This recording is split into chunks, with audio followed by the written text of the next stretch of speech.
name is Sara Flounders, and I'm going to be chairing this session. I'm with the International Action Center and part of the UNAC Administrative Committee and a planner of this conference, and the Coalition on U.S. Foreign Military Bases. I work with FIRE, Fight for Refugees and Immigrants Everywhere. I write for Workers' World newspaper. But really, I'm on this panel speaking to you as one of the coordinators of the Sanctions Kill campaign. And that's what we want to address, sanctions and their deadly, deadly impact. So, I think the most important thing for us is that we never underestimate the power of solidarity. Solidarity and unity, consciously built, it's a material force and it can change history. And we should look at it that way. I'm still so excited by the news last night, and if you missed it, and even if you heard it, you're going to hear it again. It's worth repeating because it's so rich in lessons for us right here today. When Greyhound announced that ICE no longer will board buses for ID checks, that was a big record. Because that's who travels by bus, overwhelmingly. And it's poor people. But it's organizing everyone who's legal to speak out for those who aren't. That's solidarity. And that means training and educating and mass leafleting and talking to people. It's legal pressure, it was union pressure, it was the bus drivers themselves. It's people's power. It was a campaign by migrant rights groups and supporters. And it involved rights training, involving millions of riders. Don't be silent. That was the message. Don't be silent. Involved the ACLU and legal suits. And it was going to be part of our march on Sunday, and now you can all leave early on Sunday. But it was against the largest fleet of buses, the most destinations, Greyhound. Now the same is true for stop and frisk. This was an accepted police practice until it was challenged by tens and tens of thousands in the streets. And now it haunts Bloomberg. He was so proud of it. It was his campaign. He talked about it constantly. This racist practice, but it was accepted police practice, promoted across the country until it's challenged. See, that's what's so important. It's either acceptable everywhere or it's not. And that's our role. And it has everything to do with how we see the sanctions campaign. I think a political movement, every political movement, it needs a big picture. We're facing a deadly world system. U.S. wars are everywhere and every day, and 800 military bases. But the most pervasive weapon that seeps into every home and marketplace and school and hospital is the U.S. sanctions policy. 39 countries, a third of the world, and it's a threat to every country, every developing country. You know, there's very little understanding of how this capitalist system works on a global scale. And you can't oppose U.S. wars and regime change just piecemeal. We need campaigns that build on and reinforce our unity, that build solidarity with the most oppressed migrants here and with those targeted by this racist capitalist system and all those targeted around the world. Now, explaining sanctions' most deadly form of war is both difficult, and yet if we focus on it, it can be very simple. It can be part of what we're actually talking about. That's why the coordinated days, 3 weeks from now, mid-March, March 13 to 15. Think about one thing that you could do during that time. Even if it's a mass leafleting, putting up stickers in the subway. I mean, think of what you can do. A graphic, write a song, pass a resolution.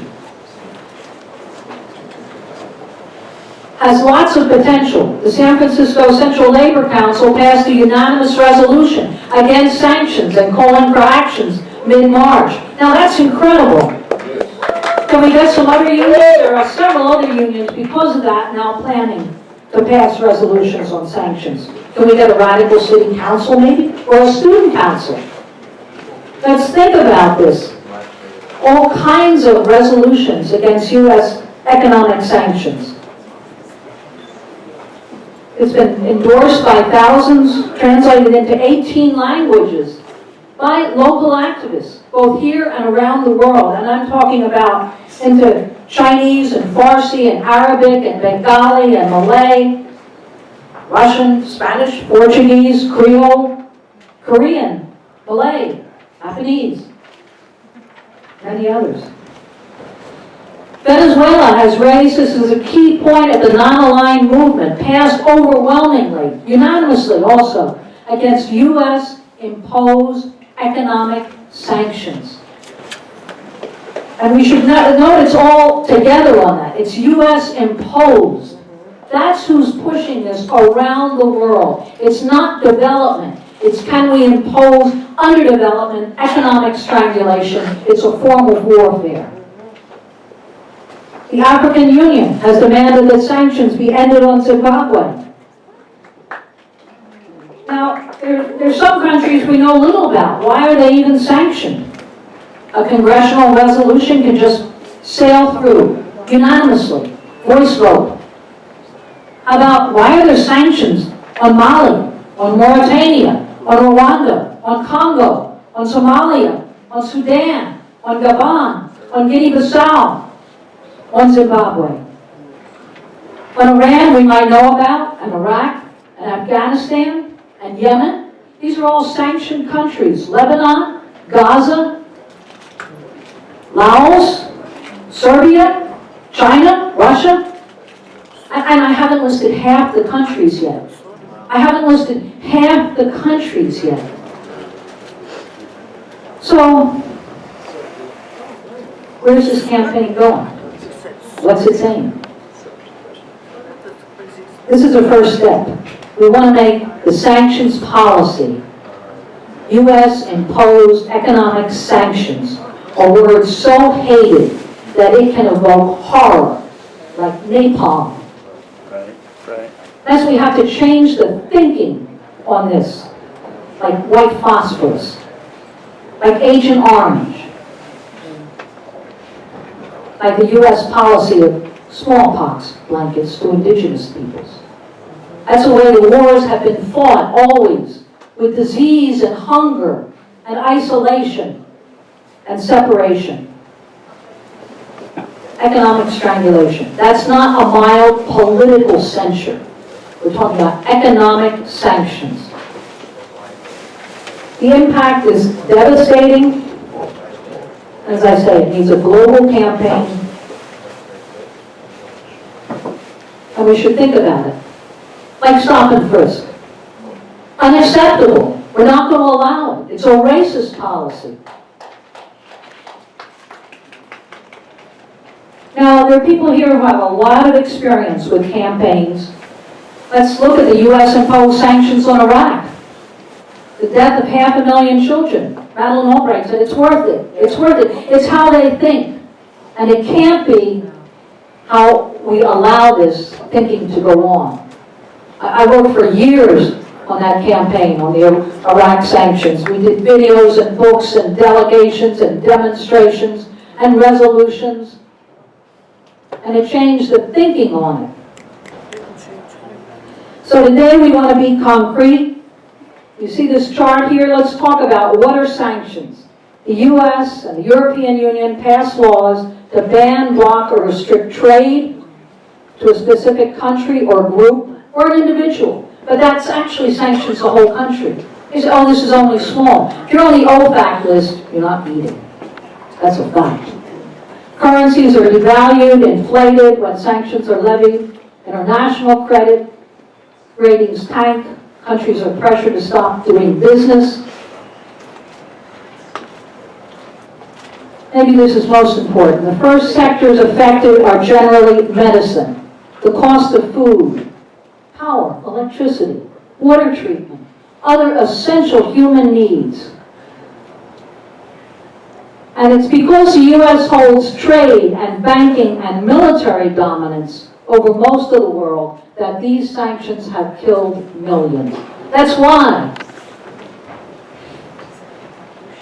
And the last point we said is sanctions violate international law, the UN Charter, the Geneva and Nuremberg Conventions, because they target civilians by economic strangulation, by creating famines, by life-threatening shortages, and economic chaos. So look at that. Just even think where you can pass it out. It's good to explain to people how this works. Now, I'm speaking here because everyone here today is an organizer. That's a fact. That is a fact. So we want to expose the horror of this work. We have all kinds of things up on the website, along with resolutions and fact sheets and translations and chant sheets, but we could have thousands more things. So submit material on every single country. When we link struggles, we build new bounds of solidarity. If you're doing Cuba work, think about linking it to the sanctions on Zimbabwe. You'll get the audience's attention. They'll see a larger picture. If you're focused on the Iran sanctions, bring in the sanctions on little Nicaragua and what that means. Maybe you're working on Venezuela. Include the sanctions on Gaza. Enlarge the understanding. Let's shake things up a bit and get outside our comfort zones and always link it back, all of us, to what it means right here. Millions cut off of food stamps, SSI, housing, whole parts of this country today, and it's getting much worse, that really are sanctioned. So I hope everyone here, while you're listening to the panel, while you're listening to every one of these speakers who focus on different areas of sanctions, who've worked on this campaign, are thinking about one thing you might be able to do March 13th to 15th, coordinated actions, the period before and the period after. Now, International League of People's Struggles is organizing a study group just next week. The December 12th movement had a big meeting at the National Black Theater last night in Harlem on the sanctions on Zimbabwe. Our Korean friends here, a demonstration in Washington, D.C. on March 15th.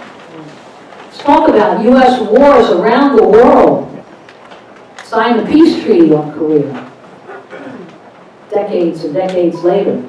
There's a National Cuba Conference talking about the blockade of Cuba, March 21st and 22nd. Every Palestine demonstration. When we talk about the surrounding by the Israelis of Gaza, let's also bring in U.S. sanctions on Gaza. You know, you can't support an orphanage or a food program in Gaza from the U.S. That's a criminal offense. Is that outrageous? Yes. So the first step, our first goal, is to change how sanctions are viewed. It's not an alternative to war. It's war. It's war. And the most violent and brutal and horrific form of war. War on the most vulnerable. And we have to build that anger and outrage into a mobilized rage. Then it becomes a powerful force. Right now the deaths are silent, and we have to break the silence. We have to break the silence. We have to make it no longer acceptable. Republicans and Democrats can just sail through on a voice vote the sanctions on another country. But first we have to change it within this, our own political movement. That's the first, very first step. So that's why I say this is a group of organizers. It's a challenge. Let's think collectively. I really hope in the question and answer period there are very concrete proposals, people volunteering to do very concrete things. Every step of the way we're going to be saying U.S. economic sanctions are not a diplomatic tool. U.S. economic sanctions are not political censure. Economic sanctions are using disease and hunger to rip countries apart. And in closing, I want to say that there are huge changes brewing in this country. We all feel it.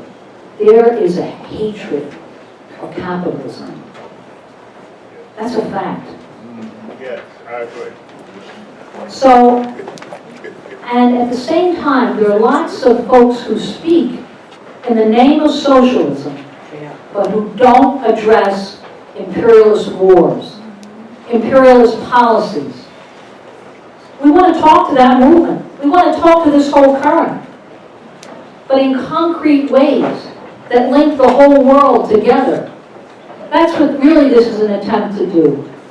For everyone who hates this system, we have to give them a bigger picture. So there are lots of concrete ways to link the world together, and I think we really, in doing it, need new confidence. If we can change thinking, if we can mobilize anger, we can change the world. Right on.